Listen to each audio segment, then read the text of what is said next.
Hey, it's me, MLB. Here is chapter 100 of Gains, and this one is titled, That's Why. On the first page, in your left hand, it had data from the first time that you had been on the treadmill.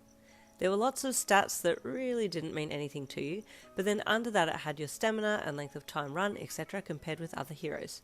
You didn't even make it onto the chart. But the data in your right hand was much more impressive. There were adjustments made due to your heart rate still being up when you started the next phase, so that gave you some points, but you actually managed to match stamina for a few of the lower leveled heroes. Oh, you thought as you looked them over. The settings on the treadmill from the first round to the second round were exactly the same, yet you had done so much better in the second round, despite you being tired. Why was that? Because you had water and spikes to contend with. You had had fear pumping through your veins. Anyone would have expected you to have done worse in the second round, considering that you'd been more tired, yet you did better. What did this say about round one? Had you truly been giving it your all? No. No, you had not, and now you understood. You let both papers lower to your sides. Am I really cut out for this? I don't know if I can break through this self-doubt.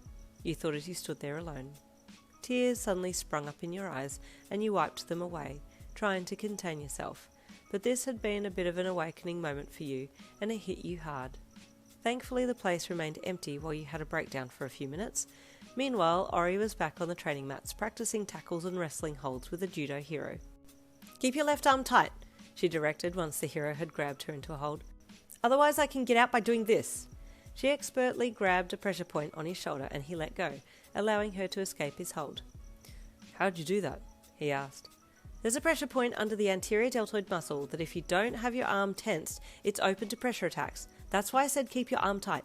They won't be able to get you to release it if you've locked your muscles down, she directed. Ah, okay, I see. Thank you, he replied. You're welcome, she said with a smile. Hey, Arie, the smooth voice of Hawks greeted the young trainer. Oh, it's you again, Hawks. You don't come here to train, you come here to flirt, don't you? She asked with a sly smile. You've got to keep fit on every level, right? He replied with a smirk. But I'm not here to flirt. I got a wife and baby at home. Where's that young one that you were going to train yesterday? He then asked. How did you know about that? She asked with surprise. Feathers, baby, he replied with a smirk. She didn't come back?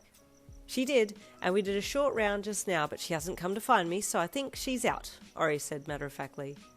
She didn't strike me as the one to back out so quickly, Hawks mused, sending off a few feathers. What'd you do to her? Just the usual. Put her in the apparition box, Arie said. Oh, that's cruel, Hawks chuckled. You do have a sadistic side. I'm doing my job, and she's hoping for cuddles and a walk in the park, she replied with a shrug. If she wants to be a hero, she has to step way up. She's still here, Hawks then said. How do you know? Oh, feathers, Arie answered her own question. Where is she? Lying down in the simulation area? No, actually, she's crying, but she's standing, and she's got the papers in hand. Interesting, Arie mused. Okay, I'll wait. If she comes here, we can talk.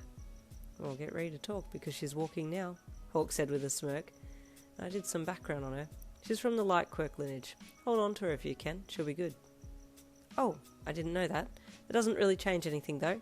If she's not ready, she's not ready, Arie replied to a disappearing Hawks. Keep me posted, he said before flicking her a salute and heading out the door. It took you a little while to find Arie in the back part of the gym, but this time you approached her a little more cautiously.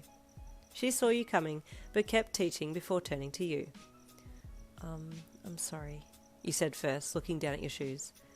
I do want to be a hero, but I think I need to see someone first. I have some issues that need to be resolved, mentally and emotionally. Arie didn't say anything at first. She just looked at you, then finally spoke up. This training doesn't get given out for free. You can't choose the best time in your life to start the training. If you forfeit the opportunity to train here now, so that you can go and get help, then you lose your chance, and that's it, she said bluntly. Can I see someone and do training? You asked, looking up at her. You really didn't want to miss out on this opportunity. This was the opportunity of a lifetime to train here, and you knew that. If you can handle doing both, then yes, Arie said. Listen, I've had time to think, and I really do have a long way to go, but I really want to put my best foot forward. I read the data, and I understand why you did that. I'm here to apologise for snapping at you, and I'm also asking for a chance to prove myself. I know my doubt is holding me back. I want to do better. I want to be better. I want to be a hero. Your look of determination was enough to sway her, so she shrugged. Okay, head to the front desk and tell the girl there that I said yes. She knows what to do, she said. Okay, you said, turning to leave. Oh, you suddenly added, turning back to her. And thank you, Arie. You're welcome, she said with a small, genuine smile. You nodded and then left, walking out to the front desk. Hi, you said to the girl at the front desk. My name is Yen, and Arie told me to tell you that she said yes. The girl smiled. Ah, okay, come over here. Let's get you set up with a keycard. Oh, really? You asked with excitement. Yes, you've been approved, she said with a smile. Oh, that's awesome, you replied with a grin. I can't wait to get home and change my shoes, and then tell my... Wait, you said as you looked down at your dry shoes. My shoes aren't wet. The girl looked at you curiously. My shoes were wet. Well, I thought they were, you queried. How did they get wet?